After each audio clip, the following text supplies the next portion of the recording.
और अब आपको दिखाते हैं उन गैंगस्टर्स की स्टोरी या उनके बारे में जो हिंदुस्तान में मोस्ट वांटेड हैं पर वो विदेशों में रहते हैं। लॉरेंस बिश्नोई के भाई अनमोल बिश्नोई पर तो शिकंजा कस चुका है, लेकिन कई गैंगस्टर ऐसे हैं जो फरार हैं, विदेशों से ही अपना गैंग चलाकर लोगों में दहशत फैला रही हैं। गैंगस्टर के खिलाफ एक्शन लेने की तैयारी लगातार चल रही है। मोस्ट वांटेड गैंगस्टर की लिस्ट में कई ऐसे चेहरे भी हैं जो आतंकी गतिविधियों से जुड़े हुए हैं।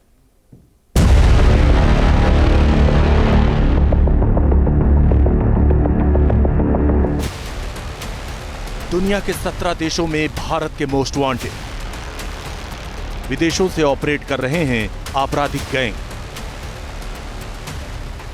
गोल्डी बरार, अर्श डल्ला, भानु राणा, वेंकटेश गर्ग।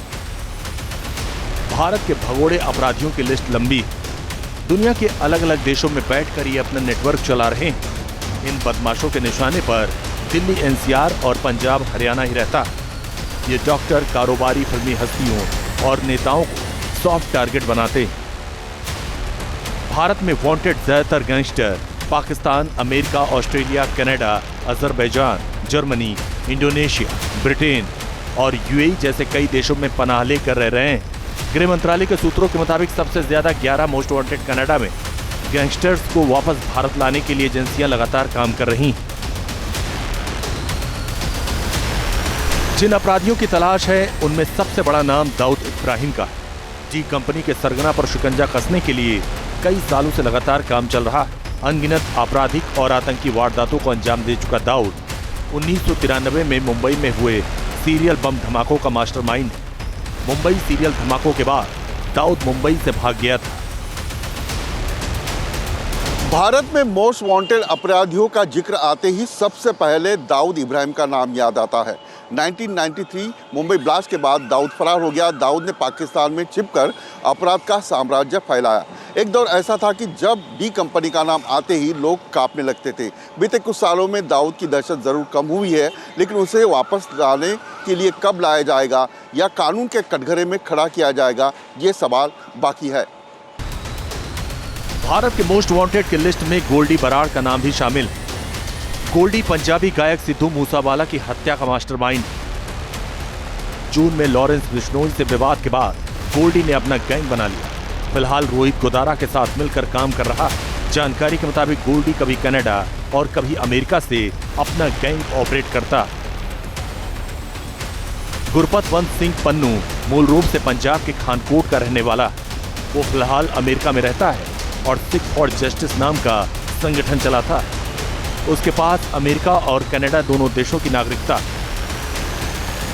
केंद्र सरकार ने 2019 में आतंकी गतिविधियां चलाने के आरोप में गैर कानूनी पन्नू के संगठन एसएफजे पर बैन लगाया था। पन्नू पर साल 2020 में अलगाववाद को बढ़ावा देने और पंजाबी सिख युवाओं को हथियार उठाने के लिए प्रोत्साहित करने का आरोप लगा था। इसके बाद केंद्र सरकार ने 1 जुलाई 2020 को पन्नू को यूएपीए के तहत आतंकी घोषित किया। अर्शदीप सिंह गिल उर्फ अर्श डल्ला आतंकवादी जो कनाडा में रहता है। वो banned organisation Khalistan tiger force का नेता है। डल्ला हत्या की कोशिश, जबरन वसूली और आतंकी गतिविधियों के 50 से ज्यादा मामलों में भारत में वांटेड। जनवरी 2004 में उसे आतंकी घोषित किया गया था। सूत्रों के मुताबिक पाकिस्तानी जासूसी एजेंसी आईएसआई के संपर्क में रहा। अर्श डल्ला को कनाडा में गिरफ्तार किया गया और उसके प्रत्यर्पण की कोशिशें चल रही हैं। इसके अलावा भी कई ऐसे अपराधी हैं जिनके पीछे एजेंसियां लगातार लगी हुई हैं। इसमें वेंकटेश गर्ग, भानु राणा, हिमांशु भाऊ, कपिल सागवान उर्फ नंदू, हैरी बॉक्सर जैसे नाम शामिल।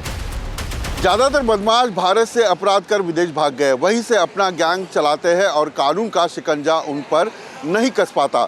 दरअसल गैंगस्टर जिस देश में बैठे रहते हैं वहाँ के कानून का तो पालन करते हैं, लेकिन सख्त प्रत्यार्पण नीति की वजह से उन्हें वापस लाना मुश्किल होता है।